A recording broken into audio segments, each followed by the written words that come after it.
सत श्री अकाल जी सारिਆਂ ਨੂੰ मैं दीपक कुमार अरोड़ा क्लासेस के ऑनलाइन प्लेटफॉर्म के उत्ते तुहाडा सारिਆਂ ਦਾ स्वागत है। तो जिमें कि तुसी मेरी पहली वीडियो ਨੂੰ बहुत ज़्यादा प्यार दिता, तुहाडा बहुत बहुत धन्यवाद। तो मैं तुहानू डेली वांगू कोई नवा इशू कोई नवा टॉपिक कराउंदा ही रहूँगा। तो अज का जिहड़ा आपां टॉपिक करन जा रहे हैं वो आ India China relation. India China relation आपां दो पार्ट दे विच डिवाइड करांगे। हुण मैं जिहड़ा तुहानू करवाऊँगा वो पार्ट पहला। तो पार्ट पहला कराने तो पहला मैं तुहानू दस देवां कि आपां की कुछ उहदे विच करांगे। ठीक है, इंडिया चाइना रिलेशन करन तो पहला आपां ने की कुछ समझना। सब तो पहली गल मैं तुहानू समझाऊँगा आइडियोलॉजी। ठीक है, हुण तुसीं कहोगे आइडियोलॉजी एक ही चीज़ हुंदी है, विचारधारा। ठीक है, विचारधारा भी किहड़ी विचारधारा? कैपिटलिज्म। तुहानू मैं पूंजीवाद बारे दसूँगा कि पूंजीवाद की कुछ है। ठीक है, उदों बाद दे विच मैं तुहानू दसूँगा सोशलिज्म, समाजवाद। ठीक है, समाजवाद ये विचारधारा की है। उदों बाद दे विच आपां करांगे कम्यूनिज्म। ठीक है, ये किहड़ी विचारधारा हैगी है। ओके, इसका इंडिया चाइना रिलेशन नाल की लेना देना? देखो, इंडिया दे विच जिहड़ी पार्टी का नाम है वो कम्यूनिस्ट पार्टी ऑफ चाइना है। हुण कम्यूनिस्ट नूं समझण वास्ते आपां नूं उन्हां दी आइडियोलॉजी समझनी जरूरी है। तो चाइना का इतिहास जानन तो पहला उन्हां दी विचारधारा तो चाइना है की चीज़ इसलिए जानना अपने लिए बहुत ज़्यादा जरूरी है। उसका बैकग्राउंड इतिहास जानना बहुत ज़्यादा जरूरी है। तो आप शुरू करने जा रहे हैं इंडिया चाइना का रिलेशन। तो पहला आइडियोलॉजी मैं तुहानू समझाना। देखो, हुंदा की सीगा अज तो 300-400 साल पहला ये पूरी दुनिया दे की हुंदे सीगे? राजे हुंदे सीगे, राजे महाराजे हुंदे सीगे, सिपाही हुंदे सीगे ते एक हुंदे सी आम जनता। हुण ये जिहड़ी आम जनता हुंदी सीगी यही ही सारा काम करती सी। यानी कि कोई कपड़ा बनाने का काम हो गया, भांडे बनाने का काम हो गया, लकड़ बनाने का काम हो गया, सारे काम कौन करते सी कि आम लोग। हुण ये आम लोग सारा काम किवें करदे सी? हत्थां नाल करदे सीगे। ठीक है, हत्थां नाल ही बना के सारी चीज़ां बेचदे सीगे। ते इन्हां दे विचों कुछ के लोग पढ़े लिखे होणगे, कुछ के टीचर होणगे, कुछ के लॉयर होणगे, कुछ के किसान होणगे। ऐदां सारा कुछ ये जिहड़े आम लोग ऐदां वंडे होए सीगे। बट इन्हां आम लोकां दे विचों ही एक धड़ा जिहड़ा उठिया तो उन्होंने की किया, यानी कि खोज करनी शुरू की। ठीक है, खोज जिमें देखो इन्हों दे विचों दी एक बंदा सीगा यूके दे विच, उहदा नाम सीगा जेम्स वाट। जेम्स वाट ने की किया? इंजन बनाया। इंजन मान के चलो भी पहला की हुंदा सीगा चरखे नाल, यानी कि कतलियां बनाउंदे हुंदे सीगे, धागे बनाउंदे हुंदे सीगे। जेम्स वाट ने इदां दा इंजन बनाया जिहड़ा मिंटो मिंट ही काफ़ी कतलियां ते काफ़ी धागे बना दिंदा सीगा थोड़े जे टाइम दे विच ही। इंजन बड़ा वधिया सीगा। उदों बाद दे विच यानी कि जिन्नी भी रूह हुंदी सी उहदा मिंटो मिंटी कपड़ा बनना शुरू हो गया। यानी कि 1000 लेबर का काम एक दिन च ही हो रहा। ठीक है, तो उदों मुड़ के 1000 लेबर का काम एक दिन च हो रहा। उदों मुड़ के इन्होंने होर मशीनां बना लियां। फिर यानी कि जिहड़ा 5-7 हज़ार लेबर काम करती सी ये 2-4 दिन च कर दिया कर, मशीनां के थ्रू काम होना शुरू हो गया। उदों मुड़ के इस इंजन नूं उन्होंने की किया? रेलवे दे विच भी फिट किया। तो उदों मुड़ के जो रेलवे दे विच फिट किया तो आवाजाही की भी यानी कि सुविधा कर दी। ठीक है, उदों मुड़ के इस इंजन नूं उन्होंने हवाई जहाज जिहड़ा पानी दे विच चलदा हैगा यानी कि शिप उहदे विच फिट किया। उदों मुड़ के उहदी रफ्तार तेज़ कर दी। हुण ये जिहड़ा इंजन उन्होंने कपड़ा बनाने वास्ते वरतिया सीगा, इदों मुड़ के कपड़ा बड़ी भारी गिनती दे विच बनना शुरू हो गया।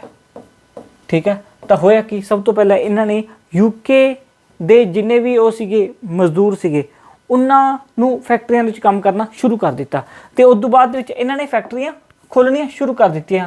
तो इन्हां दे विचों दी एक धड़ा जिहड़ा सीगा वो बिजनेस करन लग गया। ठीक है, बिजनेसमैन बन गया जिन्हों आपां की कहंदे पूंजीवाद। हुण ये की करदा सीगा? सारी जिहड़ी भी पूंजी हुंदी सीगी वो फैक्ट्री दे विच लगाउंदा। उदों मुड़ के उस फैक्ट्री दे विच सारी जिहड़ी लेबर हुंदी सी वो काम करदी ते सारा प्रॉफिट ये आप लै लैंदा। ठीक है, तो उदों मुड़ के इन्होंने रेलवे इंजन भी बना लिए। रेलवे इंजन बन गए तो जो समान वो जल्दी एक देश तो दूजे देश तो तीजे देश ऐदा पहुँचना शुरू हो गया। उदों मुड़ के शिप भी बना ली पानी दे विच मोटर उहदे नाल चलण वाले, इंजन नाल चलण वाले। उदों मुड़ के एक कंट्री तो दूजी कंट्री जो समुंदर राही जा सकता बड़ी तेज़ी नाल पहुँचाना शुरू कर दिता। रहिंदा खुंदा टैलीग्राफ भी इन्वेंट कर लिया। टैलीग्राफ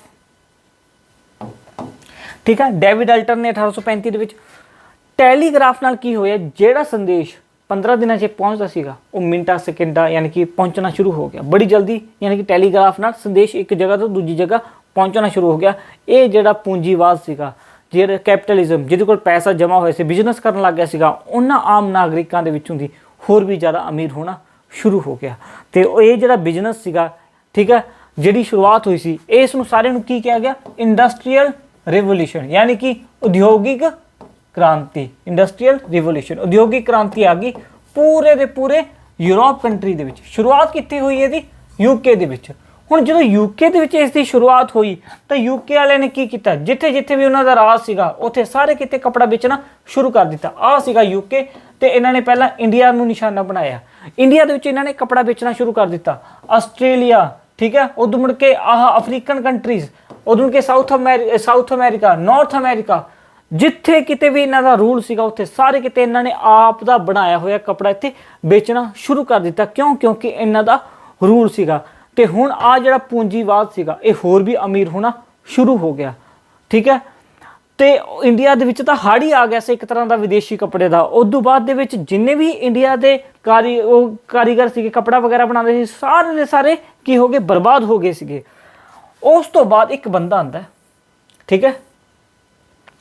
ਹੁਣ ਬੰਦਾ ਉਹ ਕਹਿੰਦਾ ਕਾਰਲ ਮਾਰਕਸ। ਕਾਰਲ ਮਾਰਕਸ ਵੀ ਇਹ ਕਰਦਾ ਕੀ ਹੈ? ਇਹ 2-4 ਕਿਤਾਬਾਂ ਲਿਖਦਾ ਹੈਗਾ, ਤੇ ਕਿਤਾਬਾਂ ਲਿਖਣ ਤੋਂ ਬਾਅਦ ਵੀ ਪੂਰੀ ਦੁਨੀਆ 'ਚ ਕ੍ਰਾਂਤੀ ਜੀ ਆ ਜਾਂਦੀ ਹੈ। ਹੁਣ ਇਸ ਦੀ ਲਿਖੀਆਂ ਹੋਈਆਂ ਕਿਤਾਬਾਂ ਦੇ ਉੱਤੇ ਦੇਸ਼ ਬਣਨਗੇ, ਤੇ ਇਹਦੀਆਂ ਲਿਖੀਆਂ ਹੋਈਆਂ ਕਿਤਾਬਾਂ ਜਿੰਨੀਆਂ ਵੀ ਨੇ ਉਹ ਅੱਜ ਦੇ ਟਾਈਮ ਦੇ ਉੱਤੇ ਇੱਕ ਵਿਚਾਰਧਾਰਾ ਬਣ ਜੂਗੀ, ਠੀਕ ਹੈ। ਉਹ ਵਿਚਾਰਧਾਰਾ ਕਿਵੇਂ ਬਣੀ ਮੈਂ ਤੁਹਾਨੂੰ ਦੱਸਾਂ। ਪਹਿਲਾਂ ਤਾਂ ਦੇਖੋ, ਇਹ ਹੈਗਾ ਬਿਜ਼ਨਸਮੈਨ ਬਹੁਤ ਜ਼ਿਆਦਾ ਬਿਜ਼ਨਸ ਕਮਾ ਰਿਹਾ, ਬਹੁਤ ਪੈਸਾ ਕਮਾ ਰਿਹਾ ਬੰਦਾ ਇਹ, ਠੀਕ ਹੈ। ਸਭ ਯਾਨੀ ਕਿ ਪੈਸਾ ਇਹ ਆਪਦੇ ਕੋਲ ਜਮ੍ਹਾਂ ਕਰਕੇ ਰੱਖੀ ਜਾ ਰਿਹਾ ਹੈਗਾ। ਉਦੋਂ ਮੁੜ ਕੇ ਇਹ ਲੇਬਰ, ਹੁਣ ਇਸ ਲੇਬਰ ਦੇ ਵਿੱਚ ਸਾਰੇ ਕੰਮ ਕਰ ਰਹੇ ਆ। ਕੌਣ? ਬੱਚੇ ਵੀ ਕੰਮ ਕਰ ਰਹੇ ਆ, ਬੁੜੇ ਬਜ਼ੁਰਗ ਵੀ ਕੰਮ ਕਰ ਰਹੇ ਆ, ਉਦੋਂ ਮੁੜ ਕੇ ਪ੍ਰੈਗਨੈਂਟ ਵੂਮੈਨ ਸਭ ਕੰਮ ਕਰ ਰਹੇ ਆ। ਉਹ ਟਾਈਮ ਨਹੀਂ ਕੋਈ, 17 ਘੰਟੇ 18 ਘੰਟੇ 15 ਘੰਟੇ ਕੰਮ ਕਰ ਰਹੇ ਆ। 10 ਸਾਲ ਦਾ ਬੱਚਾ ਕੰਮ ਕਰ ਰਿਹਾ, 8 ਸਾਲ ਦਾ ਬੱਚਾ ਕੰਮ ਕਰ ਰਿਹਾ, ਬੁੜਾ ਬਜ਼ੁਰਗ ਸਭ ਕੰਮ ਕਰ ਰਹੇ ਆ। ਕਿਸੇ ਨੂੰ ਕੋਈ ਰੋਕ ਟੋਕ ਨਹੀਂ, ਕੋਈ ਲੇਬਰ ਦੇ ਉੱਤੇ ਕੋਈ ਕਾਨੂੰਨ ਨਹੀਂ, ਜੋ ਮਰਜ਼ੀ ਜਿਹਦਾ ਦਿਲ ਕਰੇ ਉਹ ਕੰਮ ਕਰ ਸਕਦਾ ਹੈਗਾ। ਹੁਣ ਇੱਦਾਂ ਦਾ ਹੋਣ ਲੱਗ ਗਿਆ, ਤੇ ਉਦੋਂ ਮੁੜ ਕੇ ਇਹ ਬੰਦਾ ਬਹੁਤ ਘੱਟ ਮਜ਼ਦੂਰੀ ਦਿਆ ਕਰੇ ਮਜ਼ਦੂਰਾਂ ਨੂੰ, ਇੰਨੀ ਘੱਟ ਮਜ਼ਦੂਰੀ ਕਿ ਉਹਨਾਂ ਦਾ ਘਰ ਦਾ ਗੁਜ਼ਾਰਾ ਵੀ ਨਾ ਹੋਇਆ ਕਰੇ, ਇੰਨੇ ਬੁਰੇ ਹਾਲ। ਹੁਣ ਦੇਖੋ, ਉਹ ਕਹਿੰਦਾ ਕਿ ਚਲੋ ਠੀਕ ਆ, ਮਜ਼ਦੂਰੀ ਘੱਟ ਦੇਣੀ ਸਾਨੂੰ ਕੋਈ ਦਿੱਕਤ ਨਹੀਂ, ਬਟ ਉਹੀ ਲੇਬਰ ਵਾਲੇ ਜਦੋਂ ਮਾਰਕੀਟ ਦੇ ਵਿੱਚ ਜਾਂਦੇ ਆ, ਆਪ ਦੇ ਬਣਾਇਆ ਹੋਇਆ ਪ੍ਰੋਡਕਟ ਖਰੀਦਣ ਵਾਸਤੇ ਕੋਸ਼ਿਸ਼ ਕਰਦੇ ਆ ਤਾਂ ਖਰੀਦ ਹੀ ਨਹੀਂ ਸਕਦੇ। ਉਹਦੀ ਜਿਹੜੀ ਕੀਮਤ ਆ 1000 ਗੁਣਾ ਹੋਈ ਪਈ ਹੈ, 500 ਗੁਣਾ, 100 ਗੁਣਾ, ਇੰਨੀ ਜ਼ਿਆਦਾ ਕੀਮਤ ਹੋਈ ਪਈ ਹੈ। ਇਹ ਜਿਹੜਾ ਬਿਜ਼ਨਸਮੈਨ ਹੈ ਇਹ ਅਮੀਰ ਹੁੰਦਾ ਜਾ ਰਿਹਾ, ਲੇਬਰ ਵਾਲੇ ਉਹ ਗਰੀਬ ਤੋਂ ਗਰੀਬ ਹੁੰਦੇ ਜਾ ਰਹੇ, ਤੇ ਉਹਨਾਂ ਦਾ ਸ਼ੋਸ਼ਣ ਬਹੁਤ ਜ਼ਿਆਦਾ ਹੋ ਰਿਹਾ। ਹੁਣ ਇਹ ਜਿਹੜੀ ਉਸ ਤੋਂ ਮੁੜ ਕੇ ਕੌਣ ਆਉਂਦਾ? ਕਾਰਲ ਮਾਰਕਸ, ਠੀਕ ਹੈ। ਜਿਹੜਾ ਕਾਰਲ ਮਾਰਕਸ ਹੁੰਦਾ ਹੈਗਾ ਇਹ ਕੀ ਕਹਿੰਦਾ ਹੈਗਾ? ਕਹਿੰਦਾ ਦੇਖੋ, ਜੇ ਮੰਨ ਕੇ ਚੱਲੋ ਇੱਦਾਂ ਹੀ ਚੱਲਦਾ ਰਿਹਾ, ਜਿਹੜੇ ਮਜ਼ਦੂਰ ਵਰਗਾ ਉਹ ਬਗਾਵਤ ਕਰ ਦੇਣਗੇ ਤੇ ਤੁਹਾਡਾ ਤਖਤਾ ਪਲਟ ਹੋ ਜਾਊਗਾ, ਠੀਕ ਹੈ। ਤੇ ਇਹ ਸਾਰੀਆਂ ਯਾਨੀ ਕਿ ਗੱਲਾਂ ਉਹ ਕਿਵੇਂ ਲਿਖਦਾ ਸੀਗਾ? ਦੇਖੋ, ਇਹਦਾ ਜਨਮ ਜਿਹੜਾ ਸੀਗਾ ਉਹ ਜਰਮਨ ਦੇ ਵਿੱਚ ਹੋਇਆ ਸੀਗਾ, ਡੈਥ ਇਹਦੀ ਲੰਡਨ ਦੇ ਵਿੱਚ ਹੋਈ, ਤੇ ਜਰਮਨ ਦੇ ਵਿੱਚ ਇਹ ਇੱਕ ਨਿਊਜ਼ਪੇਪਰ ਦਾ ਐਡੀਟਰ ਜਨਰਲ ਬਣਿਆ। ਤੇ ਉਦੋਂ ਮੁੜ ਕੇ ਇਹ ਉੱਤੇ ਐਡੀਟੋਰੀਅਲ ਦੇ ਵਿੱਚ ਲਿਖਦਾ ਸੀਗਾ ਕਿ ਜਿਹੜਾ ਬੁਰਜੂਆ ਕਿਹਨੂੰ ਕਿਹਾ ਜਾਂਦਾ ਸੀਗਾ? ਜਿਹੜੇ ਹੁੰਦੇ ਸੀਗੇ ਬਿਜ਼ਨਸਮੈਨ, ਉਹਨਾਂ ਨੂੰ ਬੁਰਜੂਆ ਕਹਿੰਦੇ ਸੀਗੇ। ਤੇ ਪ੍ਰੋਲੀਟਰੇਟ, ਠੀਕ ਹੈ, ਪ੍ਰੋਲੀਟਰੇਟ ਇਹ ਕਿਹਨੂੰ ਕਿਹਾ ਜਾਂਦਾ ਸੀਗਾ? ਜਿਹੜੇ ਲੇਬਰ ਹੁੰਦੇ ਸੀਗੇ, ਇਹਨਾਂ ਨੂੰ ਜਰਮਨ ਭਾਸ਼ਾ ਦੇ ਵਿੱਚ ਪ੍ਰੋਲੀਟਰੇਟ ਕਹਿੰਦੇ ਆ, ਤੇ ਜਿਹੜੇ ਕੈਪੀਟਲ ਪੂੰਜੀਵਾਦ ਹੁੰਦੇ ਆ ਉਹਨਾਂ ਨੂੰ ਜਰਮਨ ਭਾਸ਼ਾ ਦੇ ਵਿੱਚ ਬੁਰਜੂਆ ਕਹਿੰਦੇ ਆ। ਕਹਿੰਦੇ ਬੁਰਜੂਆ ਬਹੁਤ ਜ਼ਿਆਦਾ ਸ਼ੋਸ਼ਣ ਕਰੀ ਜਾਂਦਾ ਪ੍ਰੋਲੀਟਰੇਟ ਵਾਲਿਆਂ ਦਾ, ਮਜ਼ਦੂਰਾਂ ਦਾ, ਠੀਕ ਆ। ਇਹ ਗਲਤ ਹੈ। ਇੱਕ ਲਿਮਿਟ ਦੇ ਵਿੱਚ ਸ਼ੋਸ਼ਣ ਹੋਣਾ ਚਾਹੀਦਾ ਹੈਗਾ, ਇੱਕ ਲਿਮਿਟ ਹੋਣੀ ਚਾਹੀਦੀ ਆ। ਜੇ ਤੁਸੀਂ ਕਰ ਰਹੇ ਹੋ ਇਹ ਗਲਤ ਆ। ਉਹ ਡੇਲੀ ਵਾਂਗੂ ਆਪਦੇ ਨਿਊਜ਼ਪੇਪਰ ਦੇ ਵਿੱਚ ਲਿਖਣਾ ਸ਼ੁਰੂ ਕਰ ਦਿੱਤਾ ਕਾਰਲ ਮਾਰਕਸ ਨੇ। ਜਰਮਨ ਵਾਲਿਆਂ ਨੂੰ ਜਦੋਂ ਪਤਾ ਲੱਗਿਆ, ਪੂੰਜੀਵਾਦੀਆਂ ਨੂੰ ਪਤਾ ਲੱਗਿਆ, ਕਹਿੰਦਾ ਇਹ ਤਾਂ ਬਗਾਵਤ ਕਰਵਾ ਦੂਗਾ, ਇੱਥੇ ਤਾਂ ਲੜਾਈ ਝਗੜਾ ਹੋ ਜਾਊਗਾ, ਇਹਨੂੰ ਕੱਢੋ ਦੇਸ਼ ਦੇ ਵਿੱਚ। ਇਹਨੂੰ ਉਹਦੇ ਦੇਸ਼ ਚੋਂ, ਜਰਮਨ ਚੋਂ ਕੱਢ ਦਿੱਤਾ ਗਿਆ। ਇਸ ਤੋਂ ਬਾਅਦ ਦੇ ਵਿੱਚ ਇਹ ਜਿਹੜਾ ਬੰਦਾ ਹੈ ਇਹ ਕਿੱਥੇ ਚਲਾ ਗਿਆ? ਫਰਾਂਸ ਦੇ ਵਿੱਚ ਚਲਾ ਗਿਆ। ਫਰਾਂਸ 'ਚ ਇਹਨੇ ਲਿਖਣਾ ਸ਼ੁਰੂ ਕੀਤਾ। ਫਰਾਂਸ ਵਾਲੇ ਕਹਿੰਦੇ ਕਿ ਤੂੰ ਰਹਿ ਲਾ, ਚੱਲ ਤੈਨੂੰ ਆਪਣੇ ਦੇਸ਼ 'ਚ ਕੱਢ ਦਿੱਤਾ, ਪਰ ਇਹੋ ਜਿਹਾ ਕੁਛ ਤਾਂ ਨਾ ਲਿਖ ਕਿ ਸਾਡਾ ਜਿਹੜੇ ਬਿਜ਼ਨਸਮੈਨ ਆ ਉਹ ਬਰਬਾਦ ਹੋ ਜਾਵੇ। ਬਾਅਦ ਦੇ ਵਿੱਚ ਇਹਨੂੰ ਫਰਾਂਸ 'ਚੋਂ ਵੀ ਕੱਢ ਦਿੱਤਾ ਗਿਆ। ਇਹ ਬੈਲਜੀਅਮ ਚਲਾ ਗਿਆ। ਬੈਲਜੀਅਮ ਦੇ ਵਿੱਚ ਇਹਨੂੰ ਕਿਹਾ ਕਿ ਤੂੰ ਲਿਖਣਾ ਲਿਖ ਲਵਾ, ਠੀਕ ਹੈ ਕਿ ਨਹੀਂ, ਪਰ ਅਸੀਂ ਤੈਨੂੰ ਪਬਲਿਸ਼ ਕੁਛ ਨਹੀਂ ਕਰਨ ਦਿੰਦੇ, ਰਹਿਣਾ ਰਹਿ ਲਾ, ਕੋਈ ਦਿੱਕਤ ਵਾਲੀ ਗੱਲ ਨਹੀਂ। ਇਹ ਬੈਲਜੀਅਮ ਤੋਂ ਵੀ ਚਲਾ ਗਿਆ ਐਂਡ ਫਾਈਨਲੀ ਇਹ ਯੂਕੇ ਦੇ ਵਿੱਚ ਗਿਆ, ਠੀਕ ਹੈ। ਔਰ ਯੂਕੇ ਦੇ ਵਿੱਚ ਰਹਿ ਕੇ ਉਸ ਟਾਈਮ ਇਸਨੇ ਆਪਦੀ ਕਿਤਾਬਾਂ ਵੀ ਲਿਖੀਆਂ। ਕਿਤਾਬਾਂ ਕਿਹੜੀਆਂ ਸੀ? The communist manifesto, theory of surplus, Das Kapital, ਸਿੱਧੇ ਸਿੱਧੇ ਐਗਜ਼ਾਮ ਦੇ ਵਿੱਚ ਪੁੱਛੇ ਜਾਂਦੀਆਂ ਨੇ ਕਿਤਾਬਾਂ ਇਹ। ਹੁਣ ਇਸ ਕਿਤਾਬ ਦੇ ਵਿੱਚ ਉਹਨੇ ਯਾਨੀ ਕਿ ਜੋ ਵੀ ਲਿਖਿਆ ਉਹ ਯਾਨੀ ਕਿ ਇਹਦੀ ਡੈਥ ਤੋਂ ਬਾਅਦ ਯਾਨੀ ਕਿ ਕਿਤਾਬਾਂ ਰਿਲੀਜ਼ ਹੋਈਆਂ ਸੀ 1-2 ਤਾਂ, ਜੋ ਲਿਖਿਆ ਉਸਨੇ ਉਹ ਮਜ਼ਦੂਰ ਵਰਗ ਯਾਨੀ ਕਿ ਉਸ ਨੂੰ ਪੜ੍ਹਨਾ ਸ਼ੁਰੂ ਕੀਤਾ ਤੇ ਪੜ੍ਹਨਾ ਸ਼ੁਰੂ ਕੀਤਾ, ਉਹਨੂੰ ਹੌਲੀ ਹੌਲੀ ਸਮਝ ਆਉਣਾ ਸ਼ੁਰੂ ਹੋ ਗਿਆ ਵੀ ਸਾਡਾ ਸ਼ੋਸ਼ਣ ਕੀਤਾ ਜਾ ਰਿਹਾ, ਸਾਡਾ ਸ਼ੋਸ਼ਣ ਕੀਤਾ ਜਾ ਰਿਹਾ ਤੇ ਸਾਨੂੰ ਬਗਾਵਤ ਕਰਨੀ ਚਾਹੀਦੀ ਹੈ। ਉਦੋਂ ਬਾਅਦ ਦੇ ਵਿੱਚ ਇਹਦੀ ਕਿਤਾਬ ਛਪਿਆ ਕਰੇ, ਨਾਲ ਦੇ ਨਾਲ ਵਿਕ ਜਾ ਕਰੇ, ਇਹਦੀ ਕਿਤਾਬ ਛਪਿਆ ਕਰੇ, ਨਾਲ ਦੇ ਨਾਲ ਵਿਕ ਜਾ ਕਰੇ। ਮਜ਼ਦੂਰ ਇਹਨੂੰ ਬਹੁਤ ਜ਼ਿਆਦਾ ਯਾਨੀ ਕਿ ਪਸੰਦ ਕਰਨਾ ਸ਼ੁਰੂ ਕਰ ਦਿੱਤਾ ਕਿ ਹਾਂ ਵੀ ਇਹ ਬੰਦਾ ਹੈ ਜਿਹੜਾ ਸੱਚੀ ਗੱਲ ਕਰ ਰਿਹਾ, ਸਹੀ ਗੱਲ ਕਰ ਰਿਹਾ ਹੈਗਾ। ਉਦੋਂ ਬਾਅਦ ਦੇ ਵਿੱਚ ਇਹਦੀ ਡੈਥ ਹੋ ਜਾਂਦੀ ਹੈ ਤੇ ਇਹਦੀਆਂ ਜਿਹੜੀਆਂ ਕਿਤਾਬਾਂ ਲਿਖੀਆਂ ਹੋਈਆਂ ਨੇ ਉਸ ਨੂੰ ਪੜ੍ਹਨਾ ਸ਼ੁਰੂ ਕਰ ਦਿੰਦਾ ਹਰੇਕ ਮਜ਼ਦੂਰ। ਤੇ ਉਦੋਂ ਬਾਅਦ ਦੇ ਵਿੱਚ ਇੱਕ ਬੰਦਾ ਉੱਠਦਾ ਜਿਹਦਾ ਨਾਮ ਹੁੰਦਾ ਲੈਨਿਨ। ਠੀਕ ਹੈ, ਇਹ ਜਿਹੜਾ ਲੈਨਿਨ ਹੁੰਦਾ, ਲੈਨਿਨ, ਇਹਨੂੰ ਵੀ ਦੇਸ਼ ਚੋਂ ਕੱਢਿਆ ਹੁੰਦਾ ਹੈਗਾ ਤੇ ਇਹ ਹਰ ਇੱਕ ਕੰਟਰੀ ਦੇ ਵਿੱਚ ਕਿਤੇ ਨਾ ਕਿਤੇ ਲੁੱਕ ਕੇ ਰਹਿ ਰਿਹਾ ਹੁੰਦਾ, ਨਾਮ ਬਦਲ ਕੇ ਰਹਿੰਦਾ ਹੈਗਾ। ਕਿਉਂਕਿ ਜਿਹੜਾ ਰਾਜਾ ਹੁੰਦਾ ਜ਼ਾਰ, ਉਹ ਕਹਿੰਦਾ ਕਿ ਲੈਨਿਨ ਕਾਰਲ ਮਾਰਕਸ ਦੇ ਸਿਧਾਂਤਾਂ ਤੇ ਚੱਲੀ ਜਾਂਦਾ, ਇਹ ਕਹਿੰਦਾ ਬਗਾਵਤ ਕਰਵਾਊਗਾ, ਇਹਨੂੰ ਕੱਢੋ ਕਹਿੰਦਾ ਇੱਥੋਂ ਦੀ। ਉਦੋਂ ਮੁੜ ਕੇ ਇਹਨੂੰ ਲੱਭਦਾ ਨਹੀਂ, ਇਹਦਾ ਨਾਮ ਬਦਲ ਕੇ ਰਹਿੰਦਾ। ਤੇ 1917 ਦੇ ਵਿੱਚ ਜਦੋਂ ਪਹਿਲਾ ਵਿਸ਼ਵ ਯੁੱਧ ਖਤਮ ਹੁੰਦਾ ਹੈ ਤਾਂ ਰਸ਼ੀਆ ਦੇ ਵਿੱਚ ਕੀ ਹੁੰਦਾ ਹੈ ਕਿ ਉੱਥੇ ਖਾਣ ਪੀਣ ਦੀ ਜਿਹੜੀ ਚੀਜ਼ਾਂ ਹੁੰਦੀਆਂ ਨੇ ਉਹਦੀ ਘਾਟ ਹੋ ਜਾਂਦੀ ਹੈ, ਮਜ਼ਦੂਰ ਅੰਦੋਲਨ ਕਰ ਰਹੇ ਹੁੰਦੇ ਆ। ਇਹ ਲੈਨਿਨ ਵਾਪਸ ਆਉਂਦਾ ਰਸ਼ੀਆ ਦੇ ਵਿੱਚ ਤੇ ਸਾਰੇ ਮਜ਼ਦੂਰ ਯੂਨੀਅਨ ਨੂੰ, ਤੇ ਯੂਨੀਅਨ ਤਾਂ ਹੁੰਦੀ ਨਹੀਂ ਵੈਸੇ, ਸਾਰੇ ਮਜ਼ਦੂਰਾਂ ਨੂੰ ਇਕੱਠਾ ਕਰਦਾ ਤੇ ਉਹਨਾਂ ਨੂੰ ਕਹਿੰਦਾ ਕਿ ਆਪਾਂ ਜਿਹੜਾ ਰਾਜਾ ਉਹਨੂੰ ਮਾਰਨਾ ਹੈ, ਖਤਮ ਕਰਨਾ ਹੈਗਾ। ਤੇ ਉਦੋਂ ਮੁੜ ਕੇ ਇਹ ਮਜ਼ਦੂਰਾਂ ਨੂੰ ਪਤਾ ਕੀ ਕਹਿੰਦਾ, ਕਹਿੰਦਾ ਜਿਹੜੀ ਆਜ਼ਾਦੀ ਹੈ ਨਾ, ਆਜ਼ਾਦੀ ਉਹ ਸਫੇਦ ਕੱਪੜਿਆਂ 'ਚ ਨਹੀਂ ਮਿਲਦੀ, ਇਹ ਆਜ਼ਾਦੀ ਲੈਣੀ ਪੈਂਦੀ ਹੈ। ਠੀਕ ਹੈ, ਲਾਲ ਖੂਨ ਨਾਲ ਮਿਲਦੀ ਹੈ ਆਜ਼ਾਦੀ, ਇੱਦਾਂ ਉਹ ਗੱਲ ਕਰਦਾ ਸੀਗਾ। ਦੈਨ ਇਹਦੇ ਵਿੱਚ ਰਸ਼ੀਆ ਦੇ ਵਿੱਚ ਕ੍ਰਾਂਤੀ ਹੁੰਦੀ ਹੈ ਜਿਹਨੂੰ ਕੀ ਕਿਹਾ ਜਾਂਦਾ, Russian revolution. Russian revolution, Russian ਕ੍ਰਾਂਤੀ, ਇਹ ਕਿੱਧਰ ਹੁੰਦੀ ਹੈ, ਰਸ਼ੀਆ ਦੇ ਵਿੱਚ ਹੁੰਦੀ ਹੈ।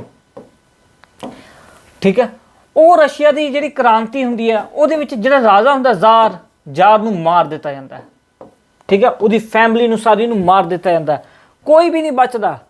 ਉਦੋਂ ਬਾਅਦ ਵਿੱਚ 1917 ਦੇ ਵਿੱਚ ਯਾਨੀ ਕਿ ਇਹ ਸੱਤਾ ਸੰਭਾਲਦੇ ਨੇ, ਯਾਨੀ ਕਿ ਸਮਾਜਵਾਦ ਦੀ ਸਥਾਪਨਾ ਕਰਦੇ। ਪਰ ਇੰਨਾ ਸੌਖਾ ਨਹੀਂ ਪਿਆ ਸੀਗਾ ਸਮਾਜਵਾਦ ਦੀ ਸਥਾਪਨਾ ਕਰਨਾ। ਜਿਹੜਾ ਜ਼ਾਰ ਰਾਜਾ ਉਹ ਆਪਣੇ ਜਿੰਨੇ ਵੀ ਆਰਮੀ ਅਫਸਰ ਹੁੰਦੇ ਉਹਨਾਂ ਨੂੰ ਹੁਕਮ ਦੇ ਦਿੰਦਾ, ਮਾਰ ਦਿਓ ਕਹਿੰਦਾ ਇਹਨਾਂ ਸਾਰਿਆਂ ਨੂੰ, ਜਿਹੜਾ ਵੀ ਵਿਦਰੋਹ ਕਰਦਾ, ਮਜ਼ਦੂਰ ਵਿਦਰੋਹ ਕਰਦਾ, ਮਾਰ ਦਿਓ। ਇੱਕ ਤੁਸੀਂ ਭਾਰਤ ਦੇ ਵਿੱਚ ਘਟਨਾ ਸੁਣੀ ਹੋਊਗੀ, ਜਲਿਆਂਵਾਲੇ ਬਾਗ ਦੀ ਘਟਨਾ। ਇੱਦਾਂ ਹੀ ਰਸ਼ੀਆ ਦੇ ਵਿੱਚ ਇੱਕ ਘਟਨਾ ਹੋਈ ਸੀ ਜਿਹਦਾ ਨਾਮ ਸੀਗਾ ਬਲੱਡੀ ਸੰਡੇ। ਇੱਕ ਬਲੱਡੀ ਸੰਡੇ ਨਾਂ ਦੀ ਘਟਨਾ ਹੋਈ। ਉਹ ਬਲੱਡੀ ਸੰਡੇ ਦੇ ਸੇਮ ਘਟਨਾ ਸੀ ਜਿਵੇਂ ਜਲਿਆਂਵਾਲੇ ਬਾਗ ਦੀ ਸੀ। ਹਜ਼ਾਰਾਂ ਗਿਣਤੀ ਦੇ ਵਿੱਚ ਲੋਕ ਇਕੱਠੇ ਹੋਏ ਸੀ, ਉਹਨਾਂ ਨੂੰ ਬੰਦੂਕਾਂ ਨਾਲ ਮਾਰ ਦਿੱਤਾ ਗਿਆ ਸੀ, ਗੋਲੀਆਂ ਚਲਾ ਕੇ ਮਾਰ ਦਿੱਤਾ ਗਿਆ ਸੀ, ਜਿਹਨੂੰ ਕੀ ਕਹਿੰਦੇ ਖੂਨੀ ਰਵੀਵਾਰ। ਤੇ ਇੱਦਾਂ ਨਹੀਂ ਇਹਨਾਂ ਨੇ ਯਾਨੀ ਕਿ ਇਹ ਪਲੇਟ ਦੇ ਵਿੱਚ ਰੱਖ ਕੇ ਕ੍ਰਾਂਤੀ ਲਿਆਂਦੀ ਹੈ ਤੇ ਉਦੋਂ ਬਾਅਦ ਦੇ ਵਿੱਚ ਆਜ਼ਾਦੀ ਲੈਤੀ ਹੈ, ਇੱਦਾਂ ਨਹੀਂ। ਇਹਨਾਂ ਨੇ ਸੰਘਰਸ਼ ਕੀਤਾ, ਬਹੁਤ ਜ਼ਿਆਦਾ ਜਾਨਾਂ ਗਈਆਂ, ਬਹੁਤ ਜ਼ਿਆਦਾ ਮਜ਼ਦੂਰ ਮਾਰੇ ਗਏ। ਉਦੋਂ ਬਾਅਦ ਦੇ ਵਿੱਚ ਫਾਈਨਲੀ ਲੈਨਿਨ ਨੇ ਰਸ਼ੀਆ ਦੇ ਵਿੱਚ ਸਮਾਜਵਾਦ ਦੀ ਸਥਾਪਨਾ ਕਰ ਦਿੱਤੀ 1917 ਦੇ ਵਿੱਚ। ਪਰ ਸਥਾਪਨਾ ਕਰਨ ਤੋਂ ਬਾਅਦ ਹਜੇ ਗੱਲ ਠੰਡੀ ਨਹੀਂ ਪਈ ਸੀਗੀ। ਇਹ ਸਥਾਪਨਾ ਤੋਂ ਬਾਅਦ 1917 ਤੋਂ ਲੈ ਕੇ 1922 ਤੱਕ, ਠੀਕ ਹੈ, ਉੱਥੇ ਕ੍ਰਾਂਤੀ ਹੋਈ, ਯਾਨੀ ਕਿ ਸਿਵਲ ਵਾਰ ਵੀ ਹੋਇਆ ਸੀ, ਇੱਕ ਸਿਵਲ ਵਾਰ, ਗ੍ਰਹਿ ਯੁੱਧ ਚੱਲਿਆ। ਹੁਣ ਗ੍ਰਹਿ ਯੁੱਧ ਕਿੰਨਾ ਵਿਚਕਾਰ ਚੱਲਿਆ। ਜਿਹੜੇ ਜ਼ਾਰ ਦੇ ਸੈਨਿਕ ਸੀ, ਜਿਹੜੇ ਬਚ ਖੁਚ ਗਏ ਸੀਗੇ, ਹਜੇ ਵੀ ਜਿਉਂਦੇ ਸੀ, ਉਹ ਕਹਿੰਦੇ ਕਿ ਅਸੀਂ ਇੱਦਾਂ ਨਹੀਂ ਪੋਲੇ ਪੈਰੀ ਸੱਤਾ ਦਿੰਦੇ, ਸਾਨੂੰ ਸਾਡੇ ਨਾਲ ਲੜਨਾ ਪਊਗਾ। ਉਦੋਂ ਬਾਅਦ ਦੇ ਵਿੱਚ ਲੈਨਿਨ ਤੇ ਜ਼ਾਰ ਦੇ ਜਿਹੜੇ ਸੈਨਿਕ ਹੈ ਉਹਨਾਂ ਦੇ ਵਿਚਕਾਰ ਯੁੱਧ ਹੋਇਆ। ਉਹ 3-4 ਸਾਲ ਚੱਲਿਆ। ਫਾਈਨਲੀ ਲੈਨਿਨ ਨੇ ਸਭ ਨੂੰ ਖਤਮ ਕਰ ਦਿੱਤਾ। ਇਹਨੇ ਮਜ਼ਦੂਰਾਂ ਨੂੰ ਕਹਿਤਾ ਸੀਗਾ, ਕਹਿੰਦਾ ਹਥੌੜਾ ਚੱਕੋ, ਕੁਦਾਲੀ ਚੱਕੋ, ਦਾਤੀ ਚੱਕੋ, ਦਤੋੜਾ ਚੱਕੋ, ਕੁਛ ਵੀ ਚੱਕੋ, ਜਿਹੜੇ ਵੀ ਯਾਨੀ ਇਹ ਤੁਹਾਨੂੰ ਪਰੇਸ਼ਾਨ ਕਰ ਰਹੇ ਆ, ਯਾਨੀ ਕਿ ਸੈਨਿਕ ਨੇ, ਕੁਛ ਵੀ ਹੈ, ਇਹਨਾਂ ਨੂੰ ਮਾਰ ਦਿਓ, ਖਤਮ ਕਰ ਦਿਓ, ਇੱਕ ਵੀ ਨਹੀਂ ਰਹਿਣਾ ਚਾਹੀਦਾ। ਪਹਿਲਾਂ ਤਾਂ ਇਹਨਾਂ ਨੇ ਯਾਨੀ ਕਿ ਜਿਹੜੇ ਜ਼ਾਰ ਦੇ ਸੈਨਿਕ ਸੁਨਿਕ ਬੱਚੇ ਖੁੱਚੇ ਸੀ ਸਾਰੇ ਦੇ ਸਾਰੇ ਮਾਰ ਦਿੱਤੇ, ਸਫਾਇਆ ਕਰ ਦਿੱਤਾ। ਉਦੋਂ ਬਾਅਦ ਦੇ ਵਿੱਚ ਇਹਨਾਂ ਨੇ ਜ਼ਮੀਨਦਾਰ ਫੜੇ ਤੇ ਜ਼ਮੀਨਦਾਰਾਂ ਨੂੰ ਕਿਹਾ ਜਾਂ ਤਾਂ ਜ਼ਮੀਨ ਛੱਡ ਦਿਓ, ਕਿਉਂਕਿ ਆਹ ਜਿਹੜੀ ਜ਼ਮੀਨ ਹੈ ਸਭ ਦੀ ਹੈ, ਤੁਹਾਡੀ ਇਕੱਲਿਆਂ ਦੀ ਕੋਈ ਜ਼ਮੀਨ ਜਮੂਨ ਹੈ ਨਹੀਂ, ਜਾਂ ਫਿਰ ਤੁਸੀਂ ਲੜਾਈ ਲਈ ਤਿਆਰ ਰਹੋ। ਅੱਧੇ ਤੋਂ ਜ਼ਿਆਦਾ ਜ਼ਮੀਨਦਾਰ ਜ਼ਮੀਨਾਂ ਛੱਡ ਕੇ ਭੱਜ ਗਏ ਤੇ ਉਦੋਂ ਮੁੜ ਕੇ ਜਿਹੜੇ ਨਹੀਂ ਛੱਡ ਰਹੇ ਸੀ ਉਹਨਾਂ ਨੂੰ ਇਹਨਾਂ ਨੇ ਮਾਰਨਾ ਸ਼ੁਰੂ ਕਰ ਦਿੱਤਾ। ਤੇ ਉਦੋਂ ਮੁੜ ਕੇ ਇਹ ਕੱਲੇ ਜ਼ਮੀਨਦਾਰ ਨੂੰ, ਕੱਲੇ ਬਿਜ਼ਨਸਮੈਨ ਨੂੰ ਘਰ ਦੇ ਵਿੱਚ ਕੱਢ ਕੇ ਮਾਰੀ ਜਾਂਦੇ ਸੀਗੇ। ਅੱਬਲ ਤਾਂ 1917 ਤੋਂ ਬਾਅਦ ਆਪਣੇ ਆਪ ਹੀ ਭੱਜ ਗਏ ਸੀਗੇ ਉਹ। ਹੁਣ ਇਹਦੀ ਜਿਹੜੀ ਕ੍ਰਾਂਤੀ ਸੀ, ਇਹਦੀ ਚਿੰਗਾਰੀ ਭਾਰਤ ਤੱਕ ਵੀ ਪਹੁੰਚੀ। ਭਾਰਤ ਦੇ ਵਿੱਚ ਭਗਤ ਸਿੰਘ, ਠੀਕ ਹੈ, ਸੁਭਾਸ਼ ਚੰਦਰ ਬੋਸ, ਜਵਾਹਰ ਲਾਲ ਨਹਿਰੂ, ਵੱਡੇ ਯਾਨੀ ਵੱਲਭ ਭਾਈ ਪਟੇਲ, ਉਹ ਬੜੇ ਯਾਨੀ ਕਿ ਉਸ ਕ੍ਰਾਂਤੀ ਤੋਂ ਪ੍ਰਭਾਵਿਤ ਹੋ ਗਏ। ਕਹਿੰਦੇ ਦੇਖੋ ਲੈਨਿਨ ਇੱਕ ਮਜ਼ਦੂਰ ਵਰਗ ਦਾ ਨੇਤਾ ਸੀ। ਉਹਨੇ ਕ੍ਰਾਂਤੀ ਲਿਆਈ ਤੇ ਪੂਰੇ ਰਸ਼ੀਆ ਦੇ ਵਿੱਚ ਸਮਾਜਵਾਦ ਦੀ ਸਥਾਪਨਾ ਕਰ ਦਿੱਤੀ। ਕਹਿੰਦਾ ਭਾਰਤ ਦੇ ਵਿੱਚ ਤਾਂ ਪਾਪੂਲੇਸ਼ਨ ਹੀ ਬਹੁਤ ਜ਼ਿਆਦਾ ਹੈਗੀ ਆ, ਆਪਾਂ ਤਾਂ ਕਦੋਂ ਮਰਜ਼ੀ ਮਾਰ ਸਕਦੇ ਇਹਨਾਂ ਸਾਰਿਆਂ ਨੂੰ। ਤੇ ਉਸ ਤੋਂ ਬਾਅਦ ਜਿਹੜਾ ਭਗਤ ਸਿੰਘ ਸੀ ਉਹ ਲੈਨਿਨ ਤੋਂ ਬਹੁਤ ਪ੍ਰਭਾਵਿਤ ਸੀ। ਠੀਕ ਹੈ, ਐਕਚੁਅਲੀ ਕੁਐਸਚਨ ਵੀ ਆਇਆ ਸੀਗਾ ਕੌਣ ਬਣੇਗਾ ਕਰੋੜਪਤੀ ਦੇ ਵਿੱਚ 1 ਕਰੋੜ ਰੁਪਏ ਦਾ। ਕਹਿੰਦਾ ਜਦੋਂ ਭਗਤ ਸਿੰਘ ਨੂੰ ਫਾਂਸੀ ਦਿੱਤੀ ਜਾ ਰਹੀ ਸੀ ਉਹ ਕਿਹਦੀ ਕਿਤਾਬ ਪੜ੍ਹ ਰਿਹਾ ਸੀਗਾ? ਤਾਂ ਉਹ ਲੈਨਿਨ ਦੀ ਕਿਤਾਬ ਪੜ੍ਹ ਰਿਹਾ ਸੀਗਾ। ਠੀਕ ਹੈ, ਹੁਣ ਲੈਨਿਨ ਦੀ ਇੱਕ ਕਿਤਾਬ ਪੜ੍ਹੀ ਜਾਂਦਾ ਸੀਗਾ ਤੇ ਉਸ ਤੋਂ ਬਾਅਦ ਦੇ ਵਿੱਚ ਸੁਭਾਸ਼ ਚੰਦਰ ਬੋਸ ਹੋ ਗਿਆ, ਉਹ ਜਵਾਹਰ ਲਾਲ ਨਹਿਰੂ ਹੋ ਗਿਆ। ਇਹ ਸਾਰੇ ਦੇ ਸਾਰੇ ਉਸੇ ਆਈਡੀਓਲੋਜੀ ਉਸੇ ਵਿਚਾਰਧਾਰਾ ਤੋਂ ਪ੍ਰਭਾਵਿਤ ਸੀ। ਇਵਨ ਭਗਤ ਸਿੰਘ ਤਾਂ ਕਹਿੰਦਾ ਸੀਗਾ, ਕਹਿੰਦਾ ਜਿਹੜੀ ਯਾਨੀ ਕਿ ਕ੍ਰਾਂਤੀ ਜੇ ਆਪਣੇ ਭਾਰਤ ਦੇ ਵਿੱਚ ਇੱਦਾਂ ਦੀ ਕ੍ਰਾਂਤੀ ਆ ਗਈ ਨਾ ਤਾਂ ਆਪਾਂ ਕਮਿਊਨਿਸਟ ਪਾਰਟੀ ਸਮਾਜਵਾਦ ਦੀ ਸਥਾਪਨਾ ਕਰਾਂਗੇ। ਇੱਥੇ ਇਹਨਾਂ ਦੀ ਪਾਰਟੀ ਸੀਗੀ, ਉਹਦੇ ਵਿੱਚ ਇੱਕ ਸੋਸ਼ਲਿਜ਼ਮ ਨਾਮ ਦਾ ਸ਼ਬਦ ਇਹਨਾਂ ਨੇ ਐਡ ਕੀਤਾ ਸੀ। ਕਹਿੰਦਾ ਨਹੀਂ ਸਮਾਜਵਾਦ ਹੋਣਾ ਚਾਹੀਦਾ। ਸਮਾਜਵਾਦ ਦਾ ਕੀ ਮਤਲਬ ਹੈ ਵੀ ਸਾਰੇ ਬਰਾਬਰ ਹੈ। ਠੀਕ ਹੈ, ਸਾਰੇ ਇਕੁਅਲ ਡਿਸਟਰੀਬਿਊਸ਼ਨ ਆਫ ਇਨਕਮ ਹੋਊਗਾ ਸਭ ਦੇ ਵਿੱਚ। ਐਵੇਂ ਹੈ ਨਹੀਂ ਇੱਕੋ ਹੀ ਬੰਦਾ ਸਾਰੇ ਪੈਸੇ ਦੇ ਉੱਤੇ ਕਬਜ਼ਾ ਕਰਕੇ ਬੈਠਾ ਹੋਊਗਾ। ਤੇ ਇੱਦਾਂ ਹੀ ਸੁਭਾਸ਼ ਚੰਦਰ ਬੋਸ, ਇੱਦਾਂ ਹੀ ਜਵਾਹਰ ਲਾਲ ਨਹਿਰੂ। ਠੀਕ ਹੈ, ਹੁਣ ਪੂਰੀ ਦੁਨੀਆ ਦੇ ਵਿੱਚ ਇੱਕ ਲੜਾਈ ਤੁਰ ਪਈ। ਉਹ ਕਿਹੜੀ ਤੁਰ ਪਈ? ਇੱਕ ਤਾਂ ਕੈਪੀਟਲਿਜ਼ਮ, ਠੀਕ ਹੈ, ਤੇ ਦੂਸਰਾ ਹੋ ਗਿਆ ਸੋਸ਼ਲਿਜ਼ਮ। ਸੋਸ਼ਲਿਜ਼ਮ, ਠੀਕ ਹੈ, ਕੈਪੀਟਲਿਜ਼ਮ ਤੇ ਸੋਸ਼ਲਿਜ਼ਮ। ਠੀਕ ਹੈ, ਹੁਣ ਆ ਜਿਹੜਾ ਕੈਪੀਟਲਿਜ਼ਮ ਸੋਸ਼ਲਿਜ਼ਮ ਆ ਥਰਡ ਕਮਿਊਨਿਜ਼ਮ, ਇਹ ਕੀ ਆ ਗਿਆ?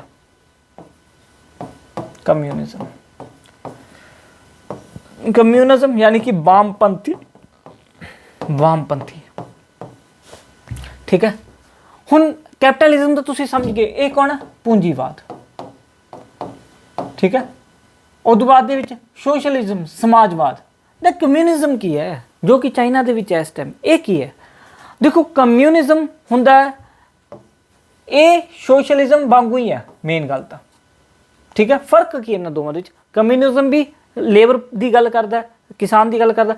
ਸਮਾਜਵਾਦ ਵੀ ਲੇਬਰ ਦੀ ਗੱਲ ਕਰਦਾ, ਸਮਾਜ ਦੀ ਗੱਲ ਕਰਦਾ। ਛੋਟਾ ਜਿਹਾ ਫਰਕ ਹੈ। ਫਰਕ ਕੀ ਹੈ? ਜੇ ਮੰਨ ਕੇ ਚਲੋ 100 ਕਿੱਲੇ ਆ ਕਿਸੇ ਕੋਲ, 100 ਏਕੜ ਜ਼ਮੀਨ ਹੈ। ਸੋਸ਼ਲਿਜ਼ਮ ਕੀ ਕਹਿੰਦਾ ਹੈ ਕਿ ਤੁਹਾਡੇ ਕੋਲ ਜਿਹੜੀ ਸਰਪਲਸ ਜ਼ਮੀਨ ਹੈ ਨਾ ਉਹ ਸਾਨੂੰ ਦੇ ਦਿਓ, ਅਸੀਂ ਜਿਨ੍ਹਾਂ ਕੋਲ ਹੈ ਨਹੀਂ ਉਹਨਾਂ ਨੂੰ ਦੇਵਾਂਗੇ। ਜੇ ਮੰਨ ਕੇ ਚੱਲੋ 100 ਕਿੱਲਾ ਤੁਹਾਡੇ ਕੋਲੇ, ਤੁਸੀਂ 30 ਕਿੱਲੇ ਰੱਖੋ, 70 ਸਾਨੂੰ ਦਿਓ, ਅਸੀਂ ਆਪਣੇ ਆਪ ਵੰਡ ਦਾਂਗੇ ਕਿਸੇ ਨੂੰ। ਠੀਕ ਹੈ, ਇਹ ਤਾਂ ਕਹਿੰਦਾ ਸਮਾਜਵਾਦ। ਬਟ ਜੇ ਕਮਿਊਨਿਜ਼ਮ ਇਹ ਕੀ ਕਹਿੰਦਾ? ਜੇ ਤੁਹਾਡੇ ਕੋਲ 100 ਕਿੱਲੇ ਜ਼ਮੀਨ ਹੈ ਨਾ, ਉਹ 100 ਦੀ 100 ਸਾਨੂੰ ਦਿਓ, ਅਸੀਂ ਡਿਸਾਈਡ ਕਰਾਂਗੇ ਕਿਹਨੂੰ ਦੇਣੀ ਹੈ ਕਿਹਨੂੰ ਨਹੀਂ ਦੇਣੀ। ਠੀਕ ਹੈ, ਇਹ ਜ਼ਮੀਨ ਦੇ ਉੱਤੇ ਤੁਹਾਡਾ ਕੋਈ ਵੀ ਹੱਕ ਹੈ ਨਹੀਂ, ਇਹਦੇ ਉੱਤੇ ਸਰਕਾਰ ਦਾ ਹੱਕ ਹੈ। ਸਰਕਾਰ ਡਿਸਾਈਡ ਕਰੂਗੀ ਕਿਹਨੂੰ ਵੰਡਣੀ ਹੈ ਕਿਹਨੂੰ ਨਹੀਂ ਵੰਡਣੀ। ਅਸੀਂ ਹਰੇਕ ਨੂੰ ਬਰਾਬਰ ਜ਼ਮੀਨ ਵੰਡਾਂਗੇ। ਠੀਕ ਹੈ, ਜਿਹੜੇ ਵੱਡੇ ਜ਼ਮੀਨਦਾਰ ਆ 500 ਕਿੱਲਿਆਂ ਦੇ ਜ਼ਮੀਨਦਾਰ, ਇਹਨਾਂ ਸਾਰਿਆਂ ਨੂੰ ਆਪਾਂ ਕੀ ਕਰ ਦਾਂਗੇ? ਖਤਮ ਕਰ ਦਾਂਗੇ। ਠੀਕ ਹੈ, ਤੇ ਇਹ ਵਿਚਾਰਧਾਰਾ ਪੂਰੀ ਦੁਨੀਆ ਦੇ ਵਿੱਚ ਫੈਲਣੀ ਸ਼ੁਰੂ ਹੋਈ। ਸਮਾਜਵਾਦ ਦੀ ਵਿਚਾਰਧਾਰਾ, ਪੂੰਜੀਵਾਦ ਦੀ ਵਿਚਾਰਧਾਰਾ, ਕਮਿਊਨਿਜ਼ਮ, ਜਿਹਨੂੰ ਕਾਮਰੇਡ ਵੀ ਕਹਿੰਦੇ, ਵਾਮਪੰਥੀ ਵੀ ਕਹਿੰਦੇ ਆ, ਇਸ ਦੀ ਵਿਚਾਰਧਾਰਾ। ਤੇ ਇਸੇ ਵਿਚਾਰਧਾਰਾ ਦਾ ਜਨਮ ਹੁੰਦਾ ਹੈਗਾ ਹੁਣ ਚਾਈਨਾ ਦੇ ਵਿੱਚ। ਹੁਣ ਆਪਾਂ ਆਉਂਦੇ ਹਾਂ ਚਾਈਨਾ ਦੇ ਉੱਤੇ, ਚਾਈਨਾ ਦੀ ਕ੍ਰਾਂਤੀ ਦੇ ਉੱਤੇ। ਠੀਕ ਹੈ, ਤਾਂ ਚਾਈਨਾ ਬਾਰੇ। ਠੀਕ ਹੈ, ਚਾਈਨਾ ਜਿਹੜਾ ਸੀ 18ਵੀਂ ਸਦੀ ਯਾਨੀ ਕਿ 1800 ਤੋਂ ਲੈ ਕੇ 1900 ਤੱਕ, ਠੀਕ ਹੈ, ਚਾਈਨਾ ਦਾ ਬੜਾ ਹਿਊਮਿਲੇਸ਼ਨ ਹੋਇਆ। ਯਾਨੀ ਕਿ ਇਹਨੂੰ ਬਹੁਤ ਜ਼ਿਆਦਾ ਯਾਨੀ ਕਿ ਬੁਰੀ ਤਰੀਕੇ ਨਾਲ ਹਰਾਇਆ। ਸਾਰੇ ਯੂਰਪ ਕੰਟਰੀ ਜਿਹੜੇ ਮਿਲ ਗਏ, ਰਸ਼ੀਆ ਮਿਲ ਗਿਆ, ਇੱਧਰੋਂ ਰਸ਼ੀਆ ਹੋ ਗਿਆ, ਇੱਧਰੋਂ ਜਾਪਾਨ ਹੋ ਗਿਆ। ਠੀਕ ਹੈ, ਜਾਪਾਨ ਨੇ ਤਾਂ ਇੰਨਾ ਬੁਰਾ ਇਹਨੂੰ ਮਾਰਿਆ, ਪੁੱਛੋ ਨਾ ਬਸ, ਬਹੁਤ ਬੁਰੀ ਤਰੀਕੇ ਨਾਲ ਮਾਰਿਆ। ਇੱਧਰੋਂ ਦੀ ਯੂਰਪ ਕੰਟਰੀ ਹੋ ਗਈ, ਇਹਨਾਂ ਸਾਰਿਆਂ ਨੇ ਚਾਈਨਾ ਨੂੰ ਬੜਾ ਜ਼ਿਆਦਾ ਹਿਊਮਿਲੇਸ਼ਨ, ਬਹੁਤ ਬੁਰੀ ਤਰੀਕੇ ਨਾਲ ਮਾਰਿਆ। ਠੀਕ ਹੈ, ਜਿਵੇਂ ਕਿ ਮੈਂ ਤੁਹਾਨੂੰ ਇੱਕ ਅੱਧਾ ਯੁੱਧ ਵੀ ਦੱਸ ਦਾਂਗਾ। ਓਪੀਅਮ ਵਾਰ 2 ਵਾਰ ਹੋਏ ਸੀਗੇ। ਇਹਨੂੰ ਅਫੀਮ ਯੁੱਧ ਵੀ ਕਹਿੰਦੇ ਆ। ਅਫੀਮ ਯੁੱਧ ਇਹ ਹੋਏ ਪਹਿਲਾਂ ਤਾਂ 2 ਹੋਏ ਸੀ 1839 ਤੋਂ ਲੈ ਕੇ 1842 ਤੱਕ, 1856 ਤੋਂ ਲੈ ਕੇ 1860 ਤੱਕ। ਇਹ ਹੋਏ ਕਿਹਦੇ ਵਿਚਕਾਰ ਸੀ? ਬ੍ਰਿਟਿਸ਼ ਤੇ ਚਾਈਨਾ ਦੇ ਵਿੱਚ। ਬ੍ਰਿਟਿਸ਼ ਸੀ ਇੱਕ ਪਾਸੇ ਤੇ ਦੂਜੇ ਪਾਸੇ ਸੀ ਚਾਈਨਾ, ਯਾਨੀ ਕਿ ਸਾਈਨੋ ਬ੍ਰਿਟਿਸ਼ ਵਾਰ। ਐਕਚੁਅਲੀ ਬ੍ਰਿਟਿਸ਼ ਕੀ ਕਰਦਾ ਸੀਗਾ? ਚਾਈਨਾ ਦੇ ਵਿੱਚ ਅਫੀਮ ਵੇਚਦਾ ਸੀਗਾ। ਠੀਕ ਹੈ, ਕਿਉਂਕਿ ਬ੍ਰਿਟਿਸ਼ ਨੂੰ ਸਿਲਕ ਚਾਹੀਦਾ ਸੀਗਾ, ਰੇਸ਼ਮ ਚਾਹੀਦਾ ਸੀਗਾ, ਤੇ ਉਦੋਂ ਬਾਅਦ ਕੇ ਇੱਥੋਂ ਯਾਨੀ ਕਿ ਕਾਫੀ ਜ਼ਿਆਦਾ ਸਮਾਨ ਚੱਕਦਾ ਸੀਗਾ। ਹੁਣ ਪੈਸੇ ਹੈ ਨਹੀਂ ਸੀਗੇ ਇੰਨੇ, ਕਿਉਂਕਿ ਚਾਈਨਾ 'ਚ ਸਿਲਵਰ ਚੱਲਦਾ ਸੀਗਾ। ਚਾਈਨਾ ਕਹਿੰਦਾ ਸੀ ਸਿਲਵਰ ਦਿਓ, ਬ੍ਰਿਟਿਸ਼ ਕਹਿੰਦਾ ਸਾਡੇ ਕੋਲ ਸਿਲਵਰ ਵਗੈਰਾ ਤਾਂ ਹੈ ਨਹੀਂ। ਉਦੋਂ ਮੁੜ ਕੇ ਬ੍ਰਿਟਿਸ਼ ਇੱਕ ਕੀ ਕਰਦਾ ਸੀਗਾ? ਚਾਲ ਚੱਲਦਾ ਸੀਗਾ। ਉਹ ਕੀ ਕਰਦਾ ਸੀਗਾ? ਅਫੀਮ ਇੱਥੇ ਬੀਜਦਾ ਤੇ ਚਾਈਨਾ 'ਚ ਵੇਚਦਾ। ਚਾਈਨਾ ਵਾਲੇ ਪਰੇਸ਼ਾਨ ਕਿਉਂ? ਕਿਉਂਕਿ ਸਾਰੇ ਚਾਈਨਾ ਵਾਲੇ ਨੂੰ ਨਸ਼ੇੜੀ ਬਣਾ ਦਿੱਤਾ ਬ੍ਰਿਟਿਸ਼ ਨੇ। ਹੁਣ ਇੰਨੀ ਜ਼ਿਆਦਾ ਅਫੀਮ ਵੇਚੀ ਜਾਂਦੀ ਇੱਥੇ, ਇੰਨੀ ਜ਼ਿਆਦਾ ਅਫੀਮ ਵੇਚੀ ਜਾਂਦੀ, ਚਾਈਨਾ ਕਹਿੰਦਾ ਕਿ ਤੁਸੀਂ ਇੱਧਰ ਅਫੀਮ ਨਾ ਵੇਚੋ, ਠੀਕ ਹੈ। ਬਟ ਫਿਰ ਵੀ ਜਿਹੜਾ ਬ੍ਰਿਟਿਸ਼ ਆ ਉਹ ਇਲੀਗਲ ਤਰੀਕੇ, ਯਾਨੀ ਕਿ ਇੱਧਰਲੇ ਪਾਸੇ ਇੱਕ ਹਾਂਗਕਾਂਗ ਹੈ, ਠੀਕ ਹੈ, ਹਾਂਗਕਾਂਗ ਦੇ ਵਿੱਚੋਂ ਦੀ ਇਹ ਯਾਨੀ ਕਿ ਅਫੀਮ ਚਾਈਨਾ ਦੇ ਵਿੱਚ ਵੇਚਦਾ ਰਿਹਾ ਬ੍ਰਿਟਿਸ਼ ਲਗਾਤਾਰ। ਔਰ ਚਾਈਨਾ ਪਰੇਸ਼ਾਨ ਹੋ ਗਿਆ। ਆਖਿਰਕਾਰ ਚਾਈਨਾ ਨੇ ਕੀ ਕੀਤਾ, ਵਾਰ ਛੇੜ ਦਿੱਤਾ ਬ੍ਰਿਟਿਸ਼ ਦੇ ਖਿਲਾਫ 1839 ਤੋਂ ਲੈ ਕੇ 42 ਤੱਕ ਕਿ ਤੁਸੀਂ ਇੱਥੇ ਅਫੀਮ ਨਹੀਂ ਵੇਚਣੀ। ਬਟ ਚਾਈਨਾ ਉਹ ਵਾਰ ਹਾਰ ਗਿਆ। ਹੁਣ ਜਦੋਂ ਚਾਈਨਾ ਉਹ ਵਾਰ ਹਾਰ ਗਿਆ ਤਾਂ ਯਾਨੀ ਕਿ ਬ੍ਰਿਟਿਸ਼ ਨੇ ਕੀ ਕੀਤਾ, ਹਾਂਗਕਾਂਗ ਦੇ ਉੱਤੇ ਕਬਜ਼ਾ ਹੀ ਕਰ ਲਿਆ। ਹੁਣ ਕਹਿੰਦੇ ਕਿ ਹਾਂਗਕਾਂਗ ਸਾਨੂੰ ਦਿਓ। ਹੁਣ ਹਾਂਗਕਾਂਗ ਦੇ ਵਿੱਚ ਕਬਜ਼ਾ ਹੋ ਗਿਆ, ਹੁਣ ਤਾਂ ਨਾਲ ਦੀ ਨਾਲ ਚਾਈਨਾ ਦੇ ਵਿੱਚ ਅਫੀਮ ਵੇਚੀ ਜਾ ਸਕਦੀ ਹੈ। ਚਾਈਨਾ ਫਿਰ ਟੈਨਸ਼ਨ ਦੇ ਵਿੱਚ, ਚਾਈਨਾ ਨੇ ਫਿਰ ਇੱਕ ਵਾਰ ਹੋਰ ਯੁੱਧ ਛੇੜ ਲਿੱਤਾ 1856 ਤੋਂ ਲੈ ਕੇ 1860 ਦੇ ਵਿੱਚ। ਚਾਈਨਾ ਫਿਰ ਹਾਰ ਗਿਆ। ਹੁਣ ਜਦੋਂ ਚਾਈਨਾ ਫਿਰ ਹਾਰ ਗਿਆ, ਉਸ ਤੋਂ ਬਾਅਦ ਦੇ ਵਿੱਚ ਉਹਨਾਂ ਨੇ ਕੀ ਕੀਤਾ, ਯਾਨੀ ਕਿ ਚਾਈਨਾ ਵਾਲਿਆਂ ਨੇ ਹੁਣ ਉਹ ਕਹਿੰਦੇ ਕਿ ਹੁਣ ਕੀ ਕਰੀਏ, ਇਹ ਤਾਂ ਅਫੀਮ ਵੇਚੀ ਜਾਣਗੇ। ਉਸ ਤੋਂ ਬਾਅਦ ਜਿਹੜਾ ਚਾਈਨਾ ਸੀਗਾ ਉਹ ਹਾਂਗਕਾਂਗ ਨੂੰ ਲੈ ਕੇ ਕਾਫੀ ਵਿਰੋਧ ਕਰਦਾ ਰਿਹਾ, ਠੀਕ ਹੈ, ਕਿ ਭਾਈ ਤੁਸੀਂ ਸਾਨੂੰ ਸਾਡਾ ਹਾਂਗਕਾਂਗ ਵਾਪਸ ਕਰੋ, ਸਾਨੂੰ ਹਾਂਗਕਾਂਗ ਵਾਪਸ ਕਰੋ, ਸਾਨੂੰ ਨਹੀਂ ਪਤਾ, ਠੀਕ ਹੈ। ਹੁਣ ਉਦੋਂ ਮੁੜ ਕੇ ਚਾਈਨਾ ਬ੍ਰਿਟਿਸ਼ ਦੇ ਉੱਤੇ ਦਬਾਅ ਵੀ ਬਣਾਈ ਗਿਆ। ਫਾਈਨਲੀ ਹੋਇਆ ਕੀ ਦੇਖੋ, 1898 ਦੇ ਵਿੱਚ ਬ੍ਰਿਟਿਸ਼ ਨੇ ਇੱਕ ਟਰੀਟੀ ਕੀਤੀ, ਸਮਝੌਤਾ, ਠੀਕ ਹੈ।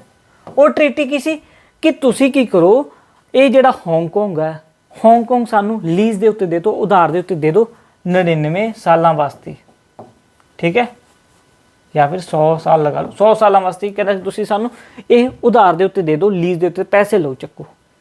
ਉਸ ਤੋਂ ਬਾਅਦ ਵਿੱਚ ਚਾਈਨਾ ਕਹਿੰਦਾ ਚਲੋ ਠੀਕ ਹੈ, ਕੁਛ ਨਾ ਹੋਣ ਨਾਲ ਚੰਗਾ, ਕੁਛ ਤਾਂ ਸਹੀ, ਕੁਛ ਤਾਂ ਪੈਸੇ ਦੇਣਗੇ।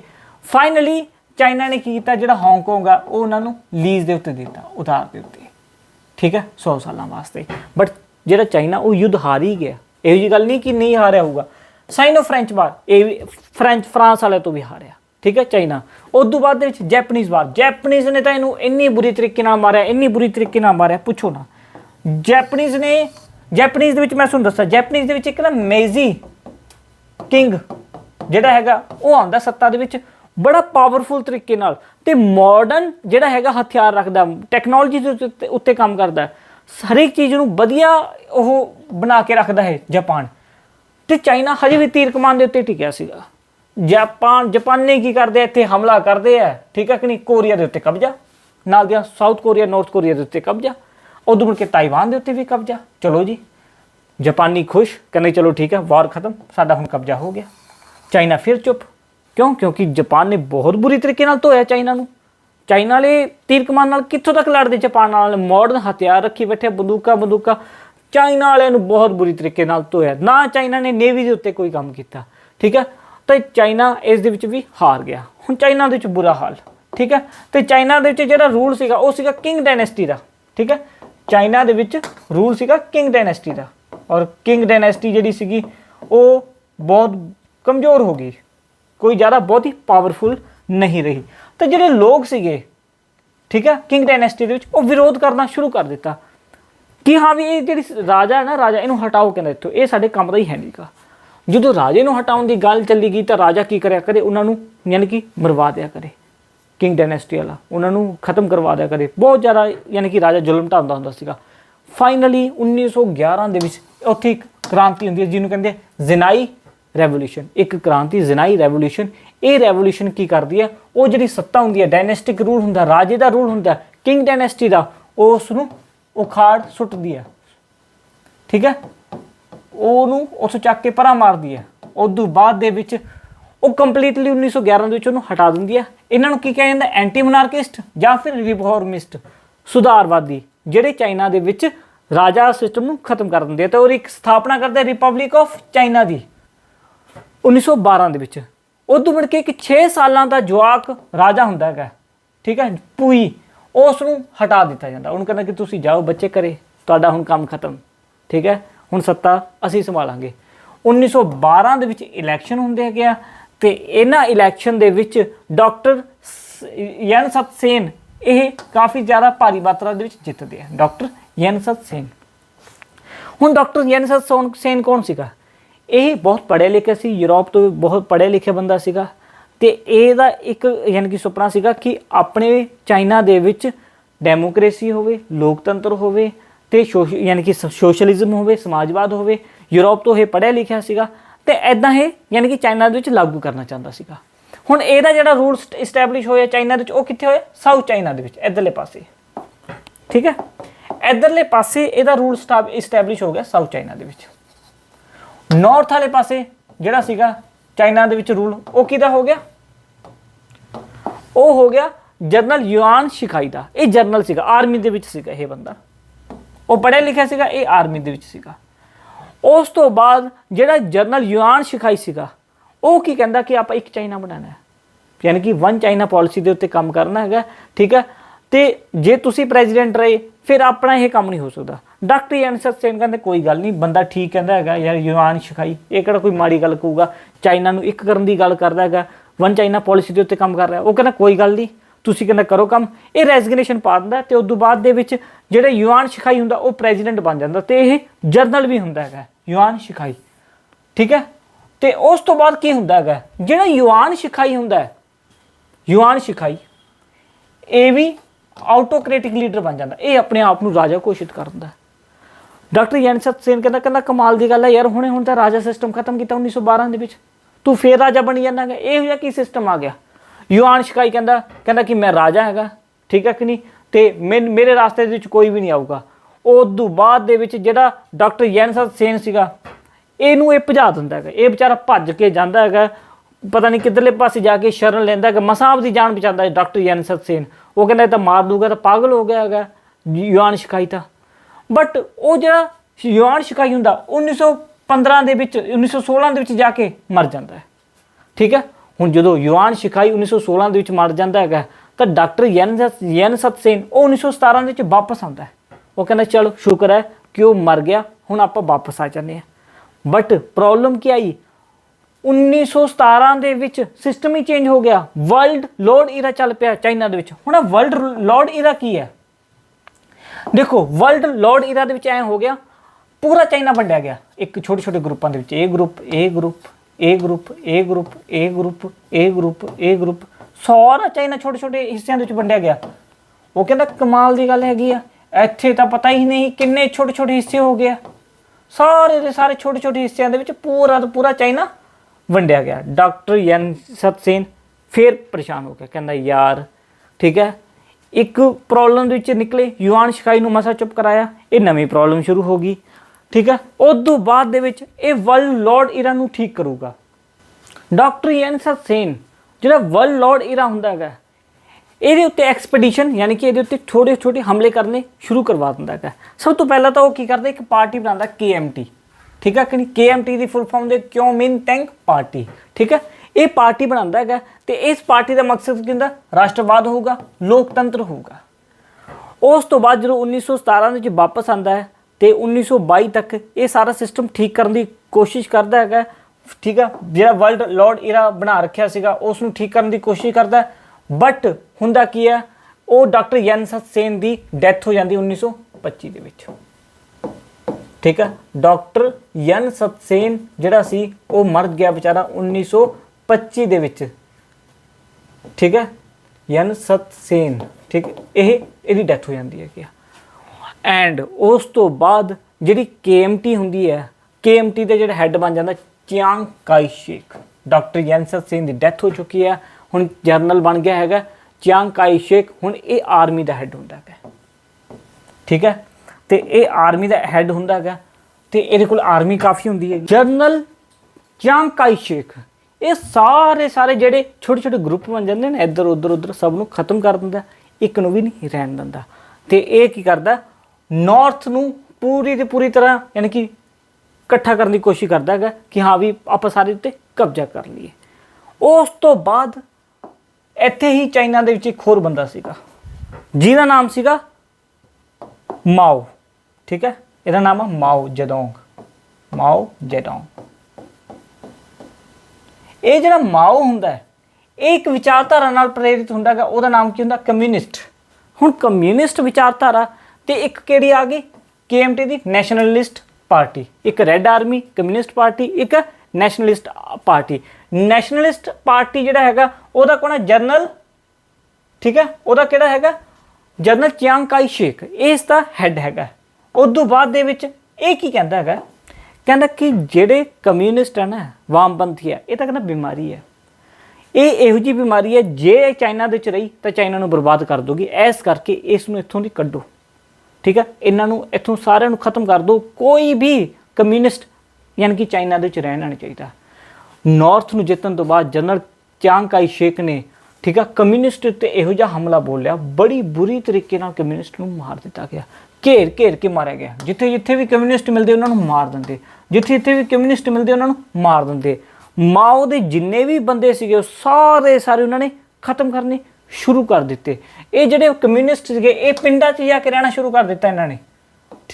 ਪਿੰਡਾਂ ਦੇ ਵਿੱਚ ਹਜੇ ਵੀ ਇਹਨਾਂ ਦਾ ਬੇਸ ਸੀਗਾ, ਬਟ ਜਿਹੜਾ ਜਨਰਲ ਚਿਆਂਗ ਕਾਈ ਸ਼ੇਕ ਸੀਗਾ ਉਹ ਪਿੰਡਾਂ ਦੇ ਵਿੱਚ ਵੀ ਪਹੁੰਚ ਗਿਆ, ਉੱਥੇ ਵੀ ਉਹਨਾਂ ਨੂੰ ਮਾਰਨਾ ਸ਼ੁਰੂ ਕਰ ਦਿੱਤਾ। ਬਲੱਡੀ ਯਾਨੀ ਕਿ ਸਿਵਲ ਵਾਰ ਸ਼ੁਰੂ ਹੋ ਗਿਆ 1927 ਤੋਂ ਲੈ ਕੇ 1938 ਤੱਕ ਚੱਲਿਆ ਸੀ। ਇਹ 1938 ਤੱਕ, ਠੀਕ ਹੈ। ਇਹ ਜਿਹੜਾ ਸਿਵਲ ਵਾਰ ਹੈ ਉਹਦੇ ਵਿੱਚ ਕਮਿਊਨਿਸਟ ਨੂੰ ਪੂਰੀ ਤਰੀਕੇ ਨਾਲ ਖਤਮ ਕਰਨ ਦੀ ਸਲਾਹ ਬਣਾਈ ਸੀ।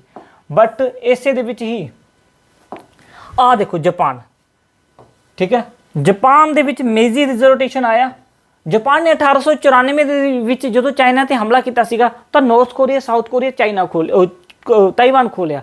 ਜਾਪਾਨ ਕਹਿੰਦਾ ਕਿ ਇਹ ਲੜੀ ਜਾਂਦੇ ਨੇ, ਇਹਨਾਂ ਨੂੰ ਲੜਨ ਦਿਓ। ਆਪਾਂ ਕੀ ਕਰਦੇ ਆ, ਹਮਲਾ ਕਰ ਦਿੰਦੇ ਆ ਚਾਈਨਾ ਦੇ ਉੱਤੇ ਫਿਰ, ਤੇ ਆਪਾਂ ਜਿਹੜਾ ਆਹ ਮਨਚੂਰੀਆ ਨਾ, ਮਨਚੂਰੀਆ ਇਹਦੇ ਉੱਤੇ ਕਬਜ਼ਾ ਕਰ ਲੈਂਦੇ ਆ। ਉਦੋਂ ਮੁੜ ਕੇ ਜਾਪਾਨ ਨੇ ਇਹੋ ਜਿਹਾ ਹਮਲਾ ਕੀਤਾ, ਆ ਸਾਰੇ ਮਨਚੂਰੀਆ ਦੇ ਉੱਤੇ ਕਬਜ਼ਾ ਕਰ ਲਿਆ। ਜਾਪਾਨ ਕੋਲੇ ਹੁਣ ਕੀ ਆ ਗਿਆ, ਨਾਰਥ ਕੋਰੀਆ ਵੀ ਆ ਗਿਆ, ਸਾਊਥ ਕੋਰੀਆ ਵੀ ਆ ਗਿਆ ਤੇ ਤਾਈਵਾਨ ਵੀ ਆ ਗਿਆ। ਸਾਰਾ ਕੁਝ ਇਹਦੇ ਕੋਲ ਪਹੁੰਚ ਚੁੱਕਿਆ ਹੈਗਾ। ਇਹ 1931 ਦੇ ਵਿੱਚ ਉਹਨੇ ਹਮਲਾ ਕੀਤਾ। ਬਟ ਫਿਰ ਵੀ ਜਿਹੜਾ ਚਿਆਂਗ ਕਾਈ ਸ਼ੇਕ ਆ ਤਾਂ ਕਮਿਊਨਿਸਟ ਪਾਰਟੀ ਉਹ ਆਪਸ 'ਚ ਲੜਨੋਂ ਨਹੀਂ ਹਟ ਰਹੀ। ਜਿਵੇਂ ਦੇਖੋ ਕਾਂਗਰਸ ਤੇ ਬੀਜੇਪੀ ਆ, ਆਪਸ 'ਚ ਲੜਦੇ ਰਹਿੰਦੇ ਨੇ, ਉਹ ਟੀਵੀ ਤੇ ਲੜਾਈ ਹੁੰਦੀ ਹੈ, ਬੋਲ ਕੇ ਲੜਾਈ ਹੁੰਦੀ ਹੈ। ਇਹ ਜਿਹੜੀ ਲੜਾਈ ਹੋ ਰਹੀ ਸੀ ਇੱਦਾਂ ਨਹੀਂ ਹੋ ਰਹੀ ਸੀਗੀ।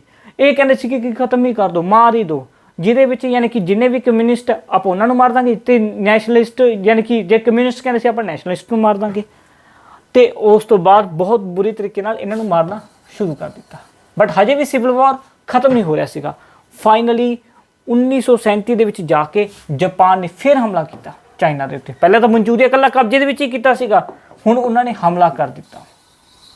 ਠੀਕ ਹੈ, ਜਾਪਾਨ ਨੇ ਹਮਲਾ ਕੀਤਾ ਤੇ ਇੱਥੇ ਇੱਕ ਨਾ ਸ਼ਹਿਰ ਆ ਬਹੁਤ ਇੰਪੋਰਟੈਂਟ, ਨਾਨਜਿੰਗ। ਇਹਦੇ ਉੱਤੇ ਮੂਵੀ ਵੀ ਬਹੁਤ ਆਈ ਹੈ, ਨਾਨਜਿੰਗ, ਨਾਨਕਿੰਗ ਕਹਿੰਦੇ ਹਨ।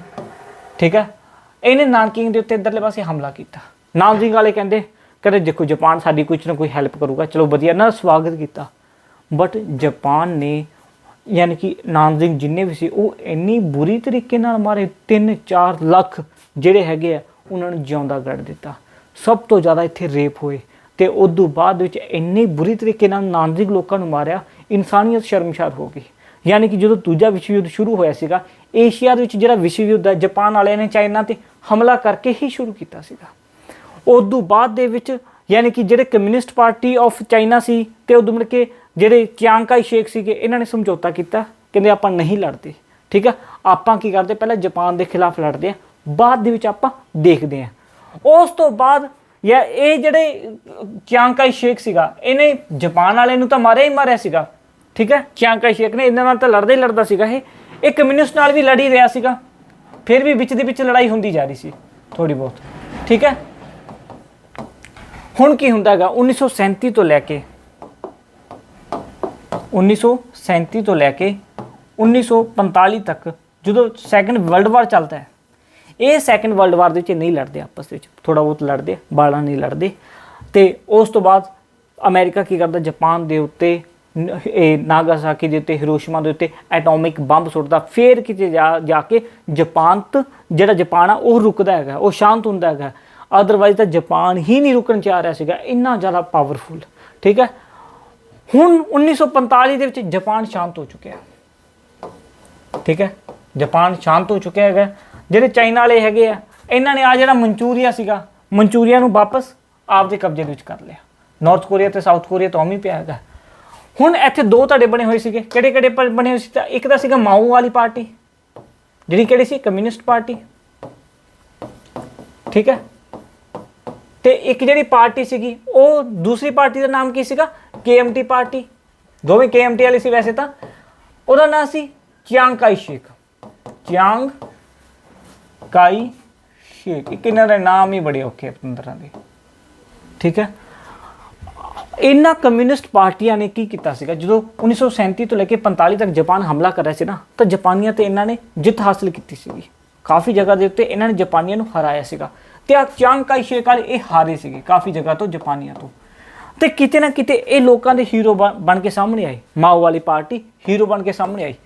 ਤੇ ਹੁਣ ਮਾਓ ਵਾਲੇ ਕਹਿੰਦੇ ਕਿ ਹੁਣ ਅਸੀਂ ਬਦਲਾ ਲਵਾਂਗੇ, ਠੀਕ ਹੈ। ਤੇ ਉਸ ਤੋਂ ਬਾਅਦ ਦੇ ਵਿੱਚ ਜਿਹੜਾ ਮਾਓ ਹੈ, ਮਾਓ ਨੇ ਕੀ ਕੀਤਾ, ਇੱਕ ਆਰਮੀ ਬਣਾਈ ਜਿਹਦਾ ਨਾਮ ਸੀਗਾ ਰੈੱਡ ਆਰਮੀ, ਰੈੱਡ ਆਰਮੀ, ਠੀਕ ਹੈ। ਰੈੱਡ ਆਰਮੀ ਬਣਾਈ।